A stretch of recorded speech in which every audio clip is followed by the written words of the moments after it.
Neveah was quite young the first time she was told she was worth nothing. Not in a rage, calmly, like someone explaining the weather. Eat less. Werewolves won't like someone weak.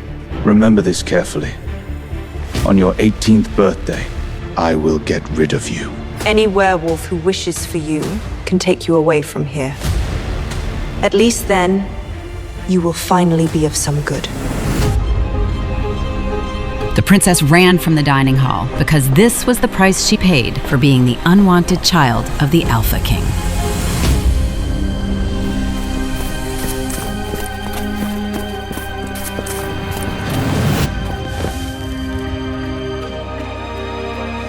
I'm not weak or worthless.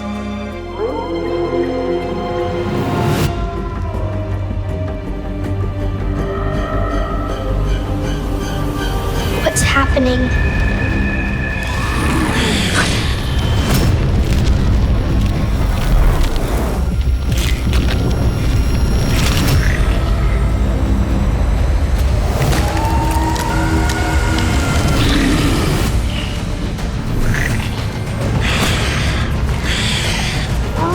Not an Omega, not a runt. The Alpha Wolf. Even then, she understood the danger.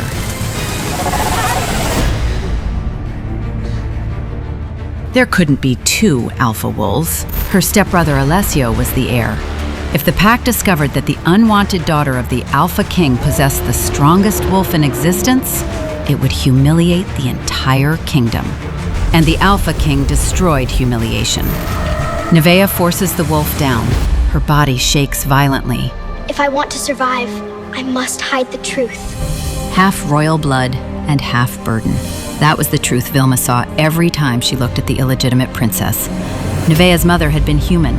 The Alpha King had consummated with her. He was never punished. Kings never are. Their children are. You will not speak unless spoken to. Her mother fled after giving birth, leaving the child in the forest beneath the moon, and the Alpha King never spoke of her again. But the child wanted answers, so she endured, and she survived.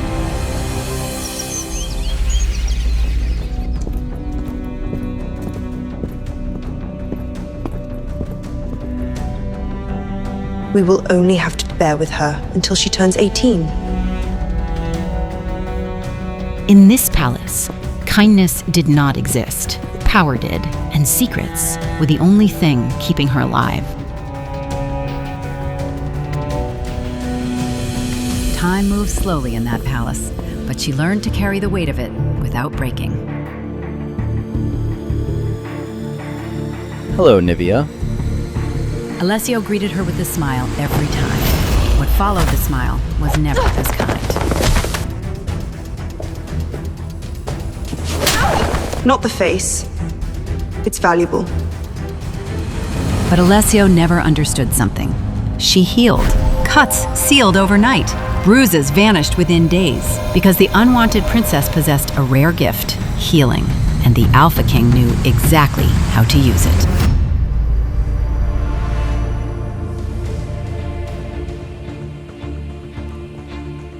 Come forward.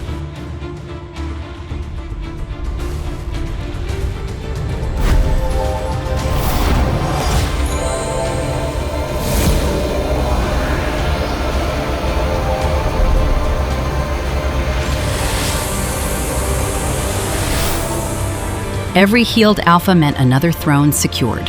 She had value, but only as a tool. Even the palace servants treated her like an Omega. The palace gave her a governess, not out of kindness, out of appearance, because the Alpha King could never allow the other packs to discover the truth.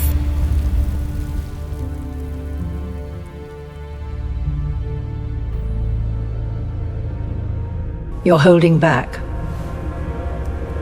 You close wounds well, but not fast enough. I'm still learning. That was a lie. She was extraordinary at healing. Too extraordinary. Bruises that could disappear overnight, she let them linger. Because survival depended on one rule: never be too powerful.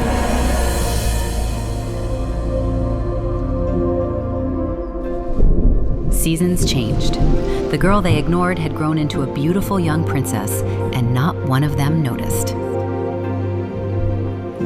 Everything in the palace changed with time, except how they treated her. A few years passed by, and Vilma tried 3 times.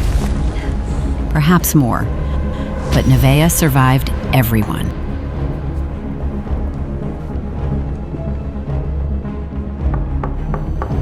Prince Alessio?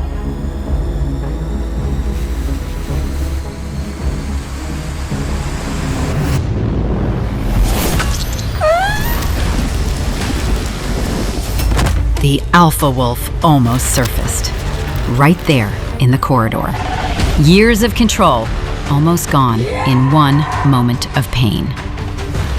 Oh, it was you. I thought it was an outsider.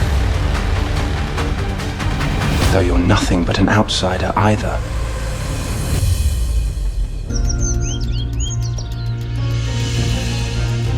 That's strange. No scar. You are the future king.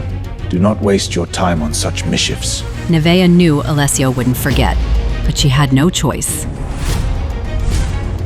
She was no longer just a burden. She was valuable, and that made Queen Vilma furious. Have you lost your mind? You parade your illegitimate child in front of other alphas as if she's valuable. Lower your voice. You swore you would turn away that burden the moment she is 18. I will. Then do it tonight. Make preparations. Invite every werewolf. Only the alphas? No. Anyone who can spend. And when? When the clock strikes 12. The moment she turned 18, she would no longer be a daughter. She would become an opportunity for them.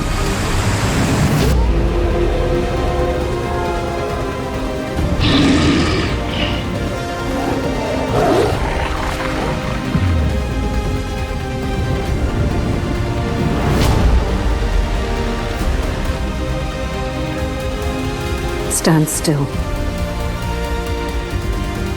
The day of her fated birthday, and werewolves had already begun arriving.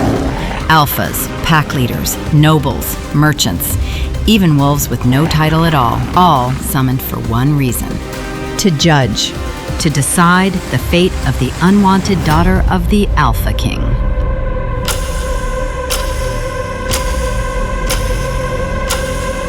Bring her!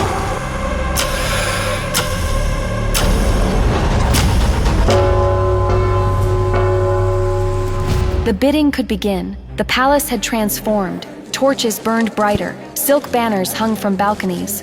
Music echoed through the corridors. Servants rushed past carrying trays of wine.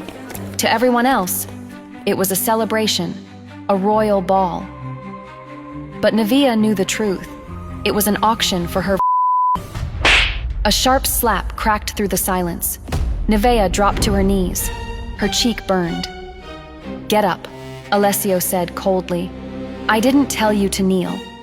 Neveah pushed herself upright slowly. Her ribs ached, but she stayed silent. Behind him, Vilma's voice drifted forward like poison. Not the face. A small pause. It was Vilma. "We still need her presentable tonight. Presentable. For sale." Neveah lowered her eyes. To Vilma, she had never been a daughter, only a bargaining chip wrapped in skin. Vilma stepped closer, examining her like merchandise. "You will stand where I tell you," she said calmly. "You will smile.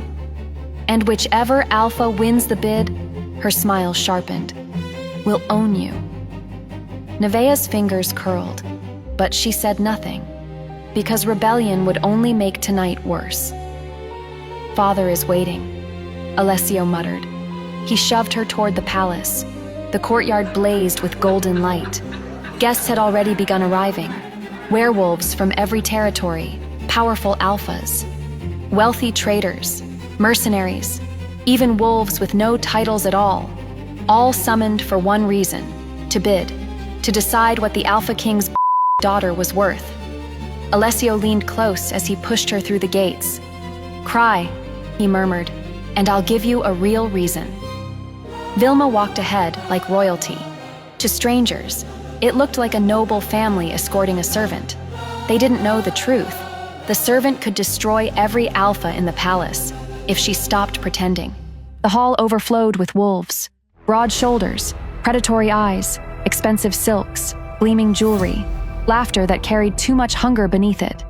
Their scents pressed against Neveah like invisible walls, heavy, dominant, watching.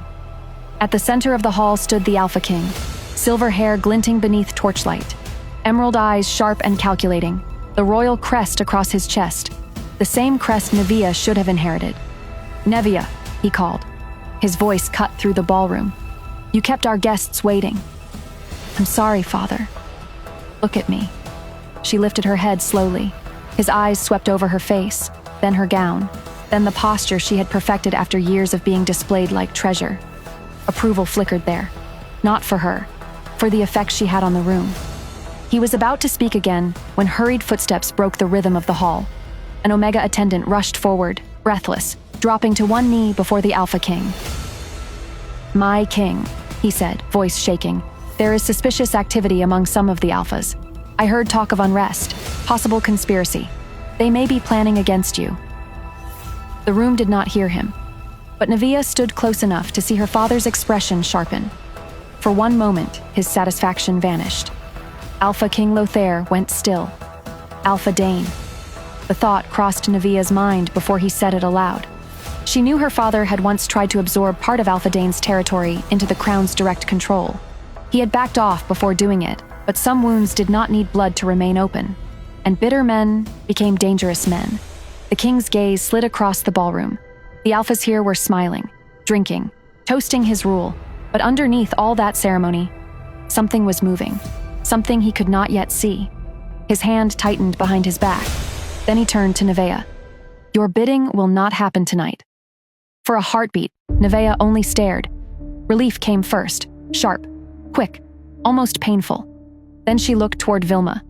The queen's face hardened instantly. Her plan had failed. She had waited for this night, waited to see Neveah sold off like an object and removed from her sight forever. And now the moment had slipped through her fingers. The Alphas around the room continued watching Neveah openly, disappointment and desire mixing in their eyes. Even without the bidding, their gaze remained the same, appraising, hungry.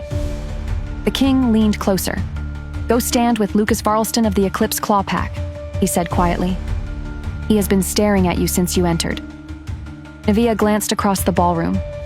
A young man stood near the far side of the hall, dark-haired, broad-shouldered, elegant in a way that looked effortless. His eyes were fixed on her with the kind of open admiration men often thought they disguised better than they did. The king continued, voice low and cold. "Wrap him around your fingers."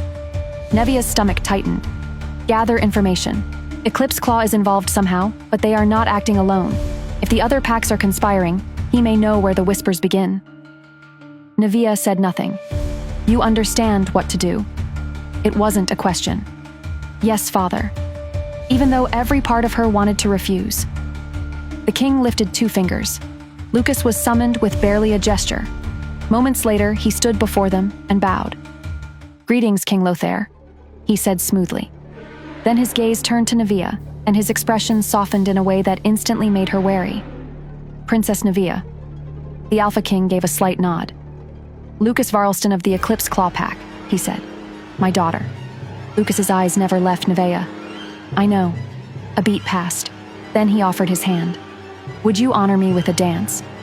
Neveah smiled, softly, perfectly. The kind of smile she had spent years learning how to wear. Inside, she felt nothing but distance. Of course. Lucas led her into the center of the floor. All around them, conversations resumed. Goblets clinked, dresses swept marble. Politics and seduction folded back into one another beneath the chandeliers. Lucas's hand came to rest at her waist. He looked at her as though he had already forgotten the rest of the room existed. "You look breathtaking." Neveah kept the smile on her lips. "And you are very direct." He laughed softly. "Would you prefer dishonesty?" "I prefer fresh air." He blinked. Neveah tilted her head, allowing just enough vulnerability into her expression to make it believable. "I don't like these gatherings," she said. "They're suffocating. This dress is suffocating, and everyone is always listening. Lucas's gaze warmed. Then let's leave. She had expected him to say that. The ease of it disgusted her. We could walk outside, he added. Talk where no one is pressing in around us. Then his voice lowered. And if you'd rather go somewhere more private? Neveah felt revulsion crawl under her skin, but she smiled again, controlled, light. No, she said. The garden will do. The cool air hit her like relief.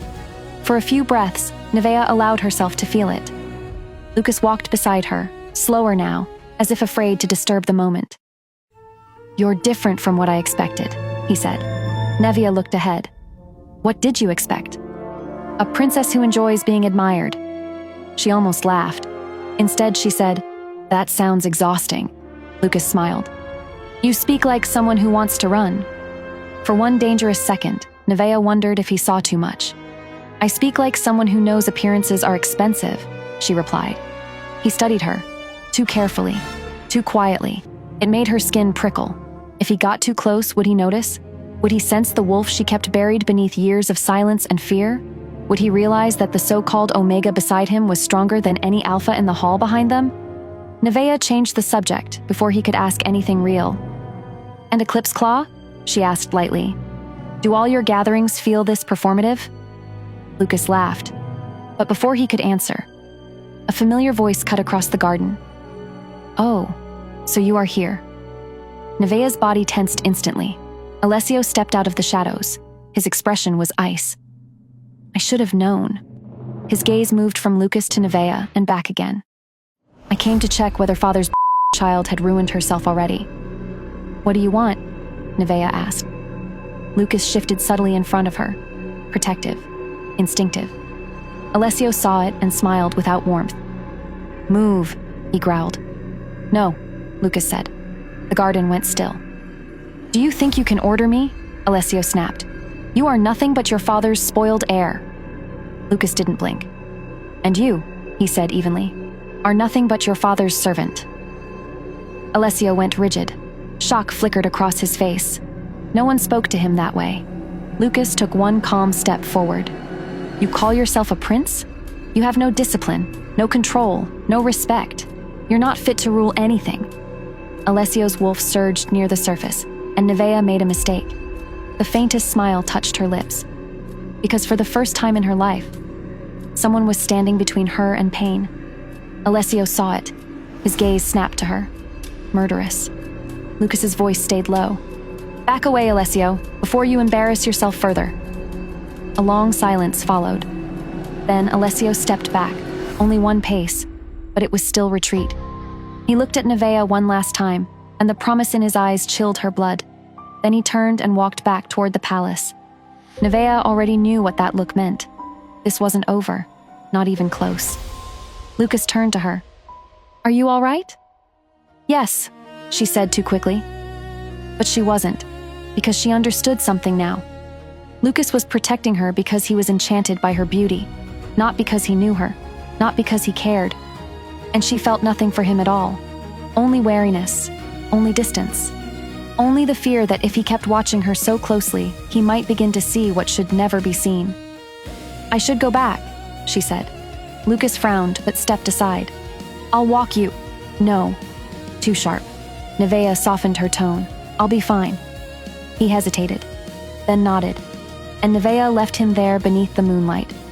The Alpha King was waiting when she returned, as though 1 hour ago he had not been preparing to sell her, as though daughters were not things to be priced and traded.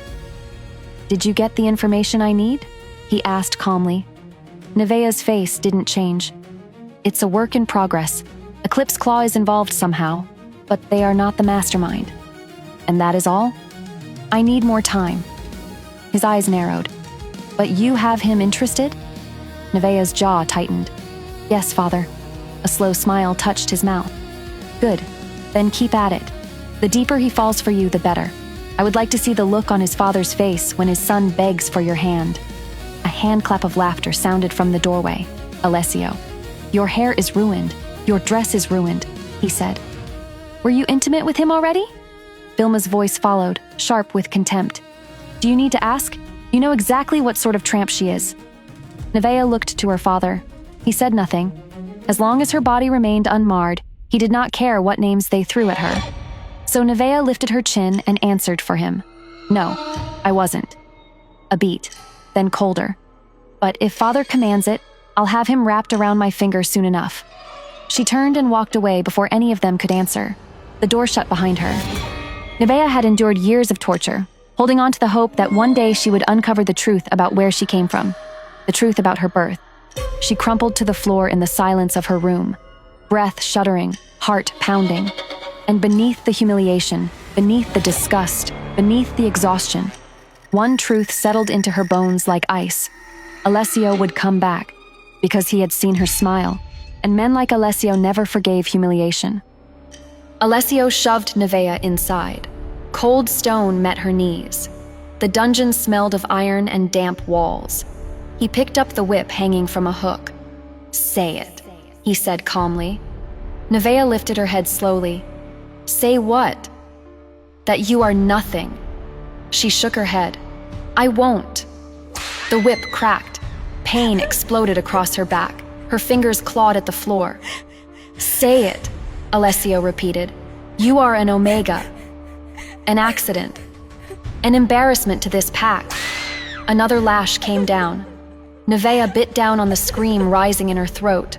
Her breathing grew ragged, her vision blurred, and for a second, her eyes flashed red.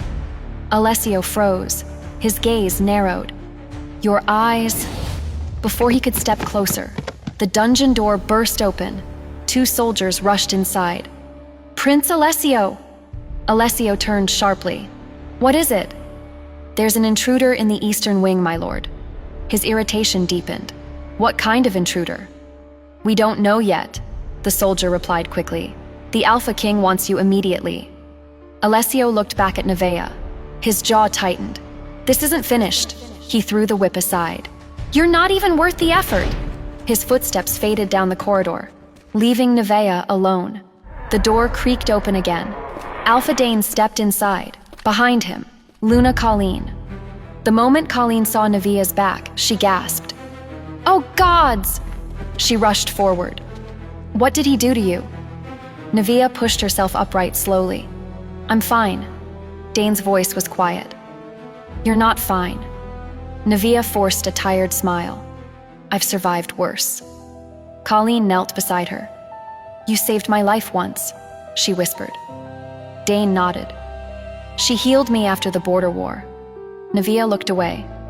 "Please don't tell anyone." Colleen helped her sit. Neveah hesitated, then slowly raised her hand, hovering it just above Colleen's stomach. Her expression softened. Colleen noticed immediately. "What is it?" Neveah spoke gently. "There's another heartbeat." Silence filled the room. Dane frowned. "What do you mean?" Neveah looked between them. "You're going to be parents." Colleen froze. Her hands moved slowly to her stomach.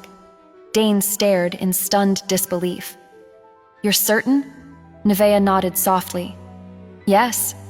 For a moment, the dungeon felt warmer. Dane exhaled slowly. "You gave us the greatest gift we could ask for." Neveah shook her head. "Just promise me something." "What?" Dane asked. "Protect the child." Dane placed his hand over Colleen's. "With my life." Colleen hugged Neveah tightly. "You deserve happiness too." Neveah didn't answer, because happiness had never belonged to her. Neveah wanted a moment away. She wanted peace, a moment to relax, away from the chaos, beating, and suspicion. She wanted to be alone. Neveah slipped through the courtyard like a shadow. Servants were clearing the last remains of the royal ball, but guards rushed past in the opposite direction. "Search the eastern wing. The intruder must still be inside." Steel clanged. Armor rattled. No one noticed the Omega girl walking toward the forest. No one ever did. That was the advantage of being invisible. The forest welcomed her with silence. Moonlight filtered through twisted branches. Neveah walked deeper between the trees. Away from the palace, away from the voices, away from the cruelty. Here, she could breathe. She leaned against a tree and closed her eyes. The night air cooled her skin. The world felt still, but something was wrong. The forest was too quiet. No birds, no animals, no movement, just wind. Her wolf stirred beneath her skin, alert, watching, then sharp, desperate. Neveah froze. The cry came again, thin, frantic, terrified. Her breath caught. No one brought infants into the forbidden forest. Not at night. Not ever. The wolves of the Fang Pack avoided these woods after sunset. Even hunters rarely crossed the outer trees. Ancient things lived deeper inside, things older than the pack itself. So why was there a baby here? Neveah turned slowly toward the sound. "Hello?" she called cautiously. The cry shattered into a desperate wail. And then she saw it. A black dragon crouched among shattered branches. Massive, terrifying. Its scales gleamed like spilled oil beneath the moonlight. Thick armored plates overlapped across its body, each one reflecting silver light in slick patterns. Its wings stretched half open behind it, vast membranes torn in places from battles long past. Smoke curled lazily from its nostrils. Its molten yellow eyes locked onto her. In one claw, a screaming infant wrapped in torn cloth. Beside the dragon, the governess, collapsed against a fallen trunk, her hair tangled, her dress soaked with dirt and blood. She crawled weakly toward the child. "Please," she rasped. "Someone, please." The same woman who starved her, the same woman who watched her bleed, the same woman who whispered that Neveah deserved every punishment she received. Neveah's first instinct was to step back. Let fate decide. Let the forest judge her. Let the dragon take what it wanted. But the baby cried again, helpless, innocent, and that sound sliced straight through her. Because Neveah knew that cry. She knew what it meant to be abandoned, left alone, thrown into a world that did not want you. Her jaw tightened. Freedom had lasted less than an hour. Now something ancient stood between her and it. She stepped forward. The dragon's head turned slowly, its gaze fixed on her. Not the child, not the governess, her. The stare made something cold slide down her spine. Dragons were rare, not extinct, but rare enough that most werewolves never saw one in their lifetime. The elders spoke of them like storms, dangerous forces of nature that appeared without warning and vanished just as suddenly. Some dragons hunted, some guarded territories, some simply wandered. But this one stared at Neveah as if it had found what it came for. Why is it looking at me like that? Smoke curled from the dragon's nostrils. It inhaled slowly, testing the air, testing her scent. And for a strange moment, Neveah felt something she couldn't explain. A pull, faint, like a thread stretching between them. As if the dragon recognized something in her. As if it had tracked her. Her pulse quickened. No, that was impossible. The baby slipped slightly in the dragon's grip. Neveah's stomach twisted. "Please," the governess croaked weakly. The dragon tightened its claw. The infant's cry choked into a painful gasp. Somebody will come, Neveah thought. The pack will hear. The alphas will respond. But the forest was vast, and the dragon's claws were already tightening. The baby would die long before help arrived. The irony twisted bitterly inside her. She was about to save someone who had watched her suffer. "He's innocent," she whispered. The dragon's head snapped toward her. Smoke flared. "You!" the dragon hissed. Its voice sounded like grinding stone. Neva's heart hammered. "Put him down," she said. Her voice trembled, but she did not step back. The dragon laughed, a scraping, terrible sound that made the trees tremble. "Make me." Something ancient stirred beneath Neveah's skin. Her wolf, not small, not weak, not Omega, a storm. She hadn't planned to shift again. She had sworn she would never risk it. If anyone saw, her father, Alessio, the pack, everything would end. But the dragon's claws tightened. The baby's cries became strangled. Neveah closed her eyes. Fine. Heat exploded through her body. Her spine arched violently. Bones snapped and reshaped. Muscles surged beneath her skin. Pain flashed white behind her eyes. Her dress shredded as her body expanded. Fur burst across her arms and shoulders. Her jaw lengthened. Fangs descended. Claws tore into the earth. The transformation ripped through her like lightning. When it ended, the girl was gone. A wolf stood in her place, but not just any wolf. She was enormous, 3 times larger than any wolf in the Fang Pack. Her silver fur shimmered beneath the moon. Her red eyes burned with alpha dominance. The forest sharpened instantly, every scent, every heartbeat, every movement. The dragon blinked slowly. So, it murmured. Neveah bared her teeth. Drop the child. The dragon lunged. Its jaws snapped where she had stood. Neveah darted beneath the strike. Fire blasted across the clearing. Heat scorched her fur. She leapt for its foreleg. Her teeth slammed between armored scales. The sound shook the forest. The dragon's tail whipped sideways. The blow smashed into her ribs. Pain exploded through her body. She crashed across the clearing. The baby screamed. The dragon lifted the infant higher. Choose, it taunted, your life or his.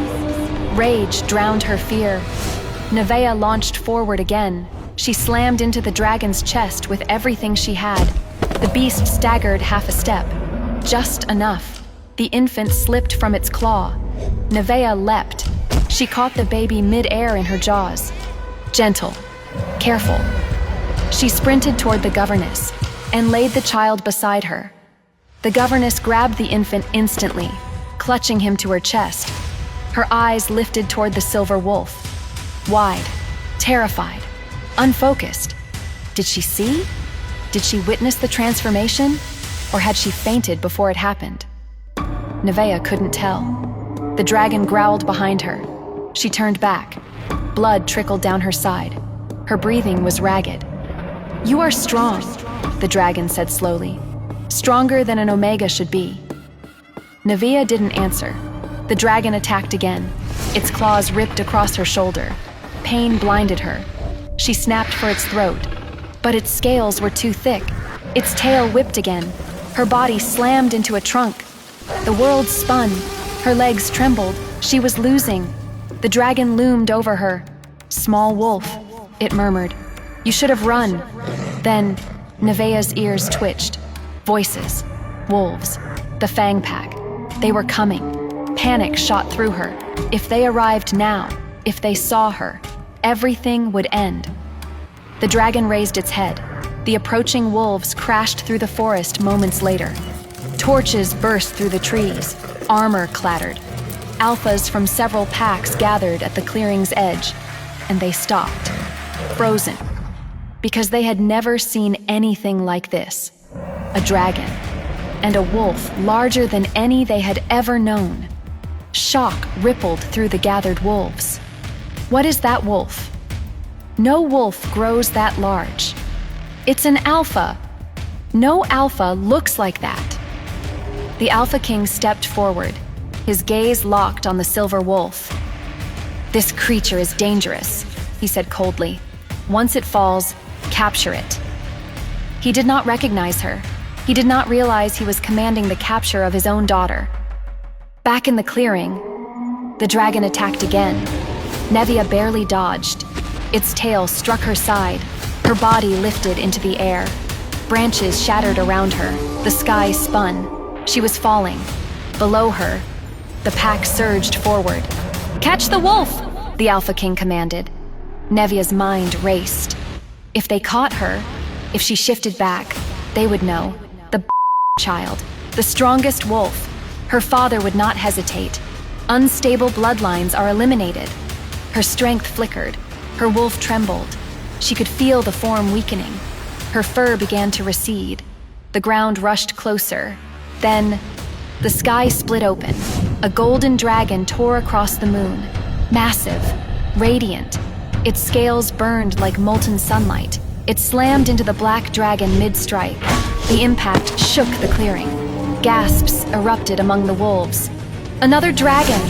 In one night, the two dragons clashed in the sky, claws locked, wings beating violently. Fire and smoke spiraled across the moon. Below them, the pack watched in stunned silence. Two dragons and a mysterious alpha wolf. No one understood what they were witnessing. Neveah's vision blurred. Why was the golden dragon fighting for her? Why did it arrive the moment she fell? And why did both dragons seem drawn to her? Had they tracked her? Had they come for a reason? Her wolf flickered again. Her fur receded. Her bones threatened to snap back. The ground rushed closer. The wolves below prepared to seize her. And Neveah realized she had only seconds left. I should have just gone back. The ground rushed up, fast, final. Either way, I was going to die tonight. And then, impact never came. Something caught her. Neva's eyes snapped open. A massive claw, scaled, burning, alive. The black dragon. It had caught her midair, for a heartbeat. It didn't kill her, didn't crush her. It just held her, watching. Those molten eyes locked onto hers, not with hunger, with intent. Neva's breath hitched. Why would it save me? Slowly, too gently, the dragon placed her on the ground. And then, it turned. The black dragon shot into the sky, retreating, running, from something stronger. Neveah looked up. The golden dragon landed, massive, blinding, its violet eyes fixed on her, not searching, finding. Her wolf stirred, not in fear, in recognition, and that was worse. The golden dragon stepped closer, measured, certain, like it had come for her. And then, a voice inside her head. You wait for me. Neveah froze. Her pulse spiked. What? Why me? Why would a dragon speak to me? Why did it feel like it already knew me? Gone, just like that. The golden dragon vanished into the sky, leaving her behind, with pain, with silence, with questions that didn't make sense. Neveah lay still, vision blurring. Her ribs screamed where the tail had struck. Her wolf flickered, weak, slipping. Why did it save me? Just to leave me. Her head snapped up. Wolves, close, too close. Her father, she could smell him. If they see me, if I shift back, if they realize... Her chest tightened. I can't let them see me. She forced herself up. Pain tore through her body. Her legs almost gave out. No time. Neveah ran, faster, deeper, desperate, each step weaker than the last, each breath thinner. Behind her, death was closing in. Ahead of her, nothing was certain. Her thoughts fractured. Can I outrun them? Or am I already too late? If they catch me, will they chain me or kill me where I stand? And that voice, you wait for me. What was it? A warning? A claim? Or a promise I won't survive to understand? One truth burned through the fear. If they see what I am, today might be the day I die. The forest blurred past her. Neveah ran, fast, but not fast enough. They were gaining. She could hear them, feel them, her father among them. If they catch me, her breath hitched. I'm dead. Then stop running. The voice cut through her thoughts, cold, familiar. Her wolf, awake, after years of silence. Why are we running from them? It growled. They're nothing. We can kill them all. Neveah clenched her jaw. No. Then leave, her wolf pressed. Run, be free. The word hit hard. Freedom. No chains, no pretending, no fear. Her steps slowed, just for a second. We could disappear, her wolf whispered. No one would ever find us. Neveah's chest tightened. She wanted to find the truth about her mother and Neveah's birth. Who was she? Why did she leave? Why abandon her? If we run, Neveah said, steady despite the pain, we lose the only person who knows the truth. Her wolf went silent. Father is the only one who knows anything about her. A beat. If I leave now... Her voice dropped. I lose that forever. Branches snapped behind her, too close. Her wolf's voice hardened. You're slowing down. Neveah felt it. Her strength slipping, her vision blurring. The wound at her side burned with every step. If they see us, her breath broke. They'll know, her wolf growled. Then decide. Run and stay caged. A pause. Or turn and be free. Neveah's legs trembled. Her wolf flickered. Death closed in. Ahead. Nothing but darkness. And one choice. Neveah pushed forward, one last burst of speed, because she knew she was out of time. Does she listen to her wolf, turn, fight, and finally save her own life? Or keep running, risk everything, for the truth about her mother? Neveah swerved sharply, left, then right. Her body moved on instinct, every turn calculated, every step familiar. The lake. Relief hit. If I lose my scent, I live. Then, splash. The cold hit like knives. It sliced through fur, through skin, into bone. Her body screamed, but she kept moving, only her head above water. She veered, back toward the palace, because no one would expect that. She shifted. Pain ripped through her side, the dragon's tail, still tearing her apart from the inside. Her fingers brushed the wound, wet, deep, too slow to heal. She tore open the hollow stash. Clothes. She grabbed the smallest tunic, ripped the other, wrapped her side tight. Too tight. At least it'll stop the blood. She pulled the black tunic over her body. Too short, too exposed. She slowed.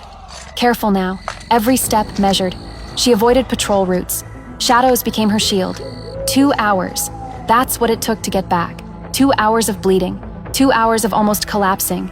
And finally, the palace gates. Safe. Almost. Omega. Her blood ran cold. A familiar voice. Slowly, she turned. Alessio, watching her.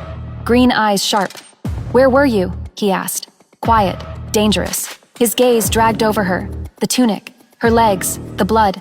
His jaw tightened. "You walk out during an emergency," he continued, voice dropping, half-dressed, covered in blood. A step closer. "And expect me to believe that's normal?" Neveah lowered her head. "Careful, always careful." "I lost my way, brother." The word tasted like poison. "I needed air after the ball. My dress was too tight." His eyes narrowed, not convinced, not even close. "And whose clothes are you wearing?" "I found them." Silence stretched. Too long. He stepped closer. If he sees the wound, the dragon tail mark, if he smells it, if he looks, her pulse spiked. The fabric barely covered her. One wrong move. Everything ends. "Why do you smell of blood?" he asked. Her stomach dropped. "Think. Fast."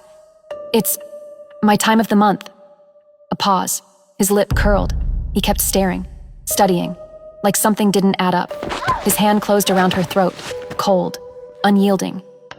"You forget to answer properly," he said. Her vision blurred. Her wound screamed, "Don't react. Don't fight. Don't show anything." "I apologize." He held her there. Long enough, just long enough, then let go. She staggered, but didn't fall. "Careful," he said softly. "Father is already dealing with a crisis." His eyes darkened. "If I tell him you wandered into the forest tonight..." A pause. "He won't be pleased." Her stomach twisted. If the Alpha King finds out, why she went, where she was, what she fought, she's dead. Alessio leaned closer, voice lower, suspicious. "Something doesn't make sense." Her heart stopped. "You disappear. You return like this, covered in blood." His eyes locked into hers. "What happened out there?" Neveah forced her voice steady. "Nothing." He didn't believe her, not even for a second. Then, the final blow. "Your governess is alive," he said. Neveah froze. "She's recovering." Her pulse spiked. "No, she'll wake soon." Her breath hitched. What did she see? Neveah thought to herself, did she see the wolf? Did she see me? Alessio watched her reaction closely.